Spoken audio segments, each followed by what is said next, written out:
Nós conhecemos essas palavras e algumas outras, por exemplo, aí no versículo 6, quando Jesus diz: eu sou o caminho, a verdade e a vida, ninguém vem ao Pai senão por mim. Nós usamos muito esses textos e esses momentos aqui de Jesus, essas palavras de Jesus, na evangelização. Só que nesse bloco, até na realidade o texto vai até o capítulo 11, até o versículo 11, com essa mesma temática. Nesse bloco nós temos inúmeras expressões importantes, eu até diria imprescindíveis na vida cristã, e aqui há muita teologia nesse texto e nesse contexto.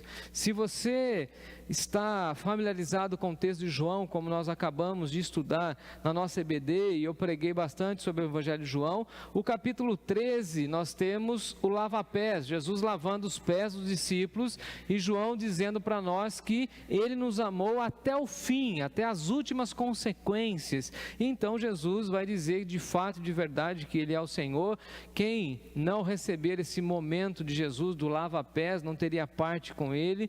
E aí Jesus faz uma grande exortação no capítulo 13, versículo 13: vós me chamais mestre e Senhor, e dizeis bem, porque de fato eu sou, mas vocês precisam me obedecer, vocês precisam seguir adiante, não somente falar com os lábios que eu sou o Senhor, mas entregar o coração, para que eu possa cuidar desse coração, para que eu possa ministrar nesse coração. Aí no capítulo 13 ainda Jesus vai falar: novo mandamento vos dou, que vos ameis uns aos outros. E Jesus então está com essa temática do amor no seu coração, na sua vida, nos seus lábios, e está pronunciando tudo isso para os seus discípulos, visando o conforto e o consolo dos seus discípulos. É bem verdade que ele vai também avisar Pedro no capítulo 13, e aí então nós entramos no capítulo 14, e no capítulo 14 nós temos Jesus falando abertamente sobre a cruz, e Jesus então começa a confortar os seus discípulos. No capítulo 15, no capítulo 16, Jesus vai falar depois mais abertamente a respeito do Espírito Santo. Ele já começa a fazer isso aqui no capítulo 14, ele vai falar que eles não ficariam órfãos, que ele enviaria então o Consolador, o Paráclitos, para que eles não se sentissem então desamparados. Então Jesus está formando a sua equipe, Jesus já vislumbra a cruz, ele já sabe o desfecho final da sua passagem, dessa jornada terrena, dessa encarnação. Ele sabe que a cruz está chegando, que a ressurreição está chegando. Agora Jesus então precisa confortar os seus discípulos e mostrar para eles que eles são capazes de dar sequência ao plano redentivo de Deus. E então Jesus vai confortar os seus discípulos dizendo: eu não estarei mais aqui entre vocês, vocês não me verão mais fisicamente, eu não estarei aqui a todo tempo curando, ministrando, multiplicando os pães, fazendo obras miraculosas, vocês não mais ouvirão a minha voz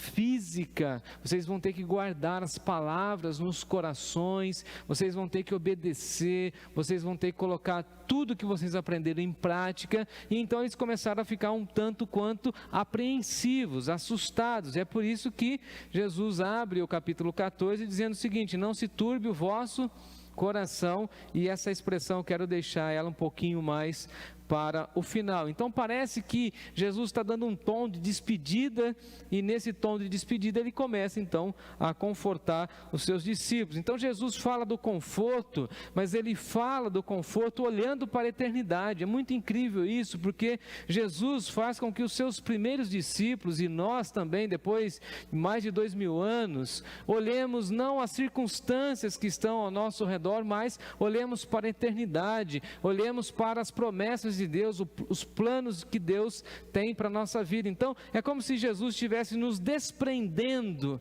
das coisas dessa vida, dos brilhos que esse mundo pode nos trazer, e nos mostrando como nós podemos buscar consolo e conforto nos momentos de tribulação, conforto e consolo nos momentos de luta, de apreensões, de depressões, por assim dizer, de ansiedades, de angústias, e encontrar tudo isso em Deus e não nas coisas dessa vida. Ou seja, Jesus tira o foco da existência limitada, e fala o seguinte: vamos olhar para além dos céus, vamos olhar para aquilo que Deus está preparando para nós, e não olhar apenas o sofrimento, apenas os momentos da nossa vida, apenas, como diriam alguns, as tribulações. E tribulação tem a ver com quando o solo fica instável, quando ele balança.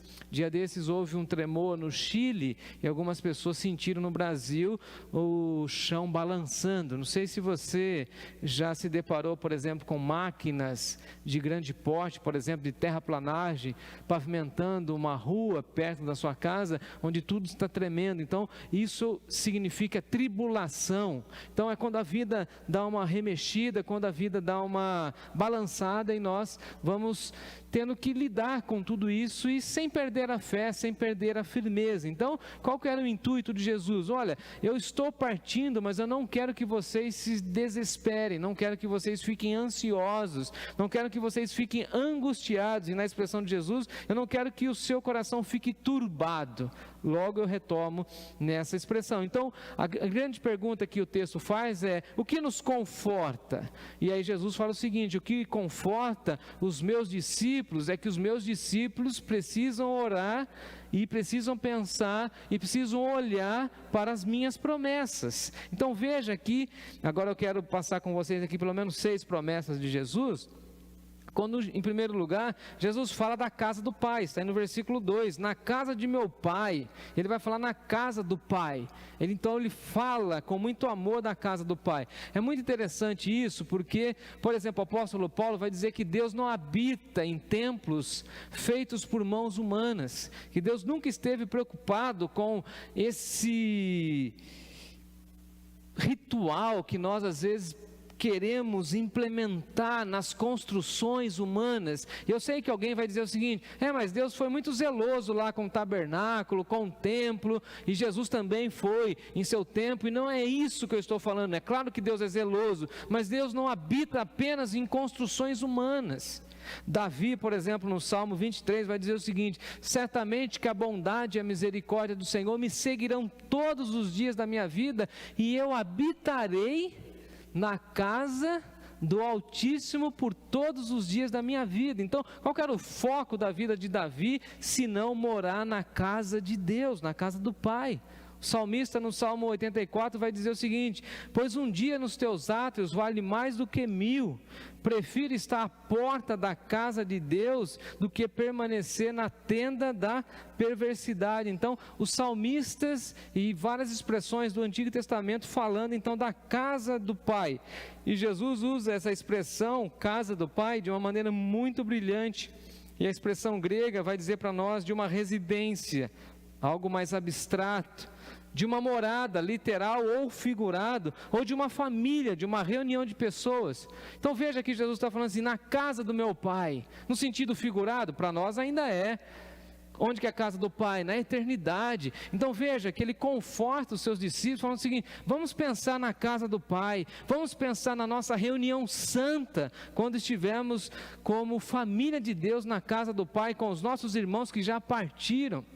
João, por exemplo, em Apocalipse, ao nos descrever a morada de Deus, ele vai falar do novo céu e da nova terra. Ele fala o seguinte: eis o tabernáculo de Deus com os homens, Deus habitará com eles, eles serão povos de Deus, e Deus mesmo estará com eles. Então, o que é casa de Deus, senão a própria presença de Deus?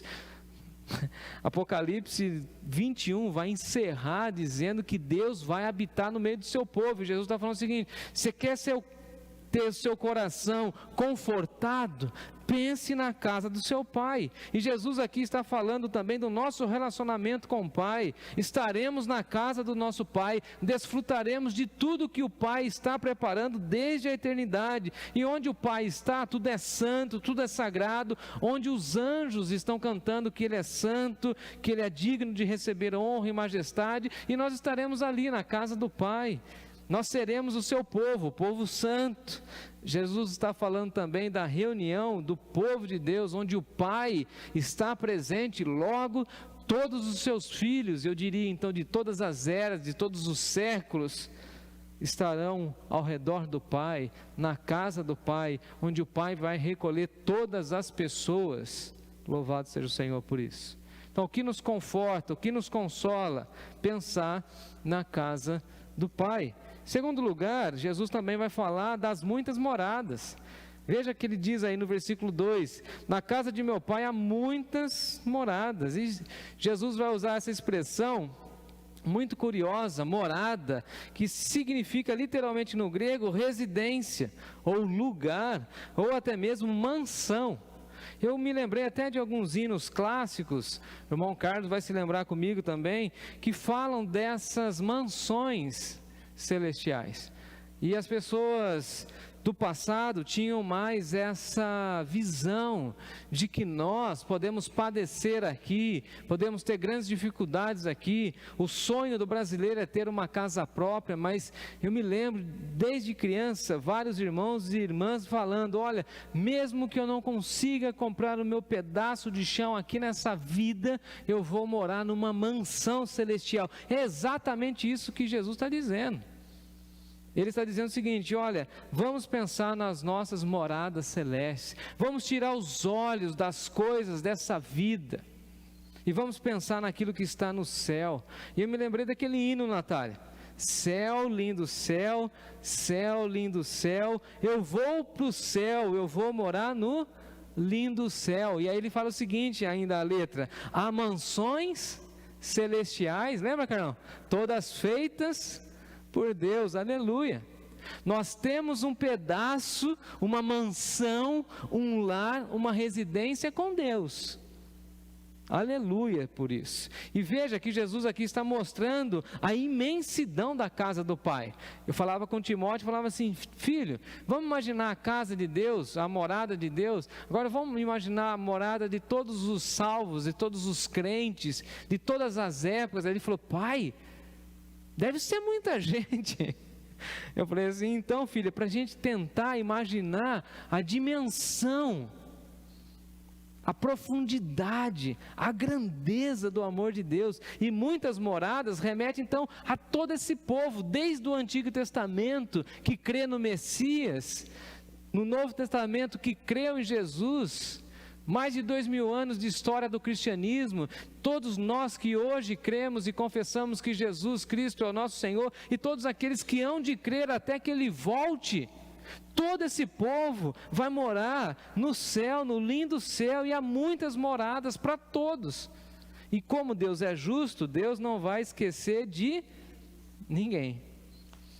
Uma vez eu aconselhei, acompanhei uma ovelha, que ficou muito decepcionada porque ela tinha grande expectativa de que seria contemplada por um programa do governo, não me lembro se era do governo ou da prefeitura, ali na cidade de Campinas, e ela chorava copiosamente, mas o meu nome não foi citado, eu não recebi a casa, eu fiz o cadastro e tal, não sei o que, ela chorava, até que nós, com muito tempo ali de oração, nós falamos com ela e eu falei, irmã, deixa eu dar uma palavra pastoral. Deus é justo. Mesmo que a irmã sofreu com a injustiça de não receber uma casa aqui, Deus não vai deixar a irmã fora das moradas celestes. E nessa hora ela parou de chorar, olhou para mim e para os irmãos que estavam ali no culto de oração e falou, é isso mesmo. Eu um dia terei um CEP, e fazendo a minha lição de casa, estudando o texto no grego, a ideia é de habitação permanente, de um CEP, Natália, definitivo. Natália e eu já nos mudamos de algumas vezes, né, Natália? Não quero me mudar mais, não. Quero ficar um bom tempo sem mudança. E aí quando alguém pergunta, qual que é o seu CEP, né, Natália? A gente lembra da casa de Araras, a gente lembra da casa pastoral aqui de Sorocaba, depois a casa de Araras, a casa de Bauru, mistura com a casa dos nossos pais de Rio Claro, e a gente não lembra o CEP. Agora que eu já decorei, aqui de Sorocaba nessa segunda passagem, já estou mais de 5 anos, 18.075.000, meu CEP. Mas um dia nós teremos um CEP definitivo. Onde você mora? Moro no céu. Qual rua? Ah, na rua de ouro, na virada de prata, entendeu? O que Jesus está falando é o seguinte, olha, eu estou dizendo a verdade, se não fosse assim, eu já teria dito para vocês, o que eu estou falando é pura verdade. Terceiro lugar, Jesus vai falar do preparo desse lugar. Ele fala o seguinte: eu vou preparar-vos um lugar, eu mesmo vou preparar, eu mesmo vou visualizar aonde você vai morar. Pensa no amor de Deus, quanto amor! Jesus é enviado, Jesus sofre, morre por nós, lava a nossa vida, compra a nossa vida, santifica a nossa vida e ainda se prepara com o destino da nossa alma, ou seja, eu vou preparar um lugar. Jesus está dizendo: eu vou voltar para o céu, para a minha morada, da onde eu vim, porque Ele mesmo disse que ninguém pode receber nada que não veio do céu, porque Ele veio do céu. Então Jesus está falando: eu vou voltar para o céu, para onde eu estava com o Pai, e vou preparar um lugar para você, vou preparar a sua morada celestial, vou preparar o seu lugar. Amados irmãos e irmãs, nós precisamos lembrar sempre isso. A minha avó dizia que ninguém morre de véspera, nem o peru. Nós só partiremos desse mundo quando Deus quiser, guarde isso. Aí tem gente que fala assim: morreu muito cedo, morreu muito velho, e não sei o que. Não, a gente vai partir dessa vida quando Jesus falar assim: a sua casa está preparada.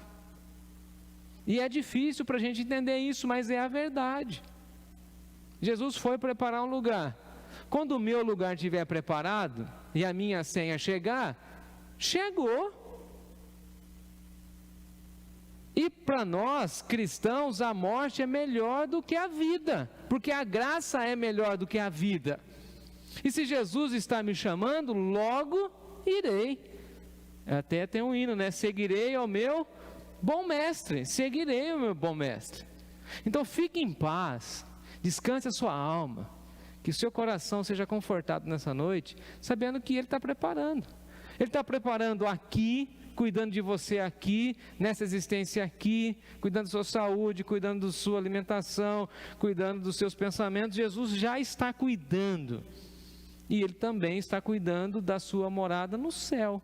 Amém, por isso. Em quarto lugar, Jesus fala do seu retorno, que nós chamamos da segunda vinda.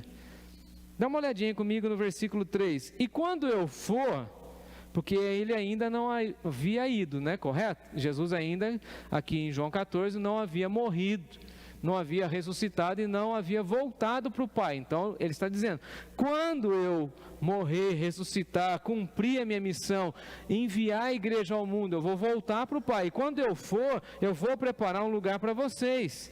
Mas eu vou preparar um lugar para vocês e vou voltar. E aqui é uma promessa de Jesus para nós. Ele falou assim: eu vou voltar pela segunda vez, outra vez eu virei. Dia desses de férias, Natália, não sei se você vai se lembrar, lá na nossa cidade em Rio Claro, por ser uma cidade mais interior, mais pacata, alguns comércios as pessoas colocam algumas plaquinhas assim, falam assim: fui almoçar, lembra? Ou já volto, até no shopping, já volto. Aí eu fiquei pensando, outro dia fui lá numa loja, cheguei lá, estava lá uma plaquinha assim: já volto. Aí fui na loja lá, vizinha, eu perguntei: estou precisando dessa loja. A pessoa falou assim: não, ele não costuma sair não, se ele colocou daqui rapidinho, 10, 20 minutinhos no máximo, ele já volta mesmo. Então eu falei: então eu vou ali tomar um sorvete, sem leite, e já volto. Então o que Jesus está falando é o seguinte: colocou uma plaquinha no mundo: eu já volto, eu vou voltar.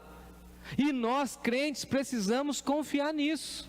É uma promessa. Isso deveria trazer paz e tranquilidade para o nosso coração. Se estamos em paz com Deus, se Jesus Cristo é o Senhor da nossa vida, se somos guiados pelo Espírito, nós precisaríamos confiar que Ele vai voltar e vem nos buscar. Aleluia! Um dia a trombeta soará no céu e nós seremos levados. Que maravilha! Na primeira vez, Jesus vem como Messias. Na segunda vez, Ele vem como Senhor do Senhor e Rei dos Reis. Então veja, a primeira promessa de Jesus: eu voltarei. Jesus veio e voltará. Essa é a promessa que deveria encher o nosso coração de alento e de esperança. Nós não somos órfãos e não estamos sozinhos. O Espírito Santo de Deus consola e conforta os nossos corações, e o nosso coração deveria estar cheio de esperança, repleto de alegria e com grande expectativa do dia que Jesus vai abrir o livro da vida e falar que o nosso nome está lá, Ele vem nos buscar. Segunda promessa, levarei para mim mesmo. Olha que incrível isso. Jesus nos salvou, e não apenas nos salvou, não apenas está preparando uma morada para nós, mas Jesus fala o seguinte: levarei para mim mesmo, ou seja, eu quero você perto de mim. Nós somos tão amados e amadas por Deus, que nós deveríamos deixar essa voz de Jesus ecoando nos nossos corações: eu quero você do meu lado, eu levarei você junto de mim, eu quero você pertinho de mim, eu morri na cruz por você, comprei você na cruz, te lavei, passei pelo vale da sombra da morte, ressuscitei ao terceiro dia e quero você do meu lado. Você está entendendo? Isso aquece o seu coração. Eu vou voltar e vou levar você para ficar do meu lado. Terceira promessa: onde eu estiver, vocês estarão junto comigo. Ou outras versões, estejais vós também. Jesus estava falando da comunhão. A promessa é que nós desfrutaremos da mesma comunhão com Deus que o próprio Jesus desfruta, ou seja, um dia nós, de fato e de verdade, veremos a face gloriosa de Jesus e veremos o nosso Deus e Pai assentado no trono, sublime trono, e nós cantaremos para todos sempre: Santo, Santo, Santo, digno és de receber a honra, a glória e a majestade para todos sempre. Nós estaremos diante de Deus e desfrutaremos da comunhão santa de Deus por toda a eternidade. Louvado e exaltado seja o nome de Deus. É a promessa de Deus feita por Jesus. Isso deveria confortar o nosso coração. Quinto lugar, Jesus fala do caminho, versículo 4. E vós sabeis o caminho para onde eu vou. E Jesus aqui veio para nos ligar a Deus, nos reconectar com o Senhor, para desfazer a inimizade que era marcada pelo pecado, para nos reconciliar com Deus. E por isso o autor aos Hebreus vai dizer para nós que Jesus é o vivo e novo caminho. E Jesus, com a sua morte, como o irmão Fábio dia desse pregou aqui em nossa igreja, rasgou o véu e nos deu acesso à intimidade plena com Deus. Agora nós podemos entrar no Santo dos Santos, podemos desfrutar da presença gloriosa de Deus, porque Jesus é o nosso caminho, Jesus é o nosso único sacerdote. E eu me lembro daquele hino: foi Jesus que abriu o caminho para o céu, e dele eu não vou sair, não saio desse caminho. Daqui não saio, como que a gente ensina para as crianças, Natália? Daqui não saio, daqui ninguém me tira. Eu estou com Jesus, daqui ninguém me tira. Eu estou no caminho, não estou vivendo descaminhos, não estou buscando atalhos religiosos, não. Eu encontrei Jesus, eu encontrei o caminho. E Jesus aponta para os discípulos e fala assim: vocês sabem o caminho para onde eu vou, vocês sabem qual é o caminho, é a cruz, é a ressurreição, e eu chegarei na presença do Pai. Vocês sabem o caminho. Amados irmãos e irmãs, qual é o caminho, senão Jesus, vivo e novo caminho, e sem Jesus ninguém chega ao Pai. Sexto e último lugar, Jesus vai falar da crença, versículo 1: não se turbe o vosso coração, credes em Deus, crede também em mim. Eu fiquei pensando então como traduzir aos irmãos essa expressão que a gente não usa, é bem verdade, em nossa cultura: não se turbe. Em outras versões, turbar. Aí, Natália, eu lembrei de quando Timóteo era criança, porque turbar significa literalmente agitar uma água. Uma vez, ou várias vezes isso aconteceu, né? Mas uma vez eu me lembro que Timóteo ainda era pequenininho, 1 ano e meio mais ou menos, eu levava ele toda a folga, né, Natália, naquele bosque da comunidade lá em Bauru, e lá a terra é bem vermelha, então eu só deixava ele com a fraldinha, ele brincou ali no tanque de areia, que não tinha areia, tinha mais terra, e brincou ali na terra. Eu sei que ele voltou para casa daquele jeito que a mãe fica preocupada. Bom, cheguei em casa, preparei a água da banheira, coloquei ele na banheira, deixei ele brincar. Depois que ele brincou bastante, fui lá, lavei. Eu gostava de dar banho, né, Natália? Dei banho nele, passei lá o creme no cabelinho, tal, coloquei a roupinha, entreguei ele para a mãe. Quando a Natália chegou no banheiro, a Natália falou: pô, mas você deu banho nesse menino? Você viu a cor da água? Eu falei: será que eu fiz alguma coisa errada, gente? Eu falei: a água está lá, senhora. Ela falou assim: mas passando aqui no corredor, a água está limpa, o menino chegou marrom e o bicho é branco. O bicho não, né? O sujeito, não pode falar bicho, né? O sujeito é branquinho, ele está branquinho, ou você tirou toda a sujeira na toalha. Eu falei: não, senhora.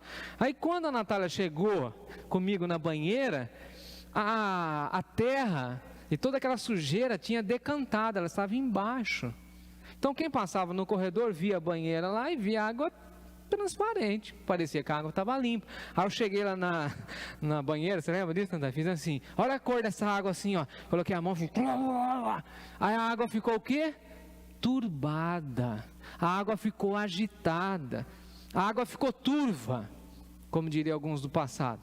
Quando chovia, por exemplo, e eu já ouvi essa expressão aqui em Sorocaba, a cor do rio Sorocaba fica mais escuro, porque vem toda aquela enxurrada e vai revolvendo toda a sujeira que está no fundo do rio. Então, quando Jesus está falando o seguinte: não fiquem turbados, ou seja, não fiquem com os corações turbados, ou seja, não fiquem com os corações agitados, angustiados, remexidos, não permita que os seus sentimentos fiquem todos bagunçados. Não, nesse momento você precisa ter fé, você precisa crer no Evangelho.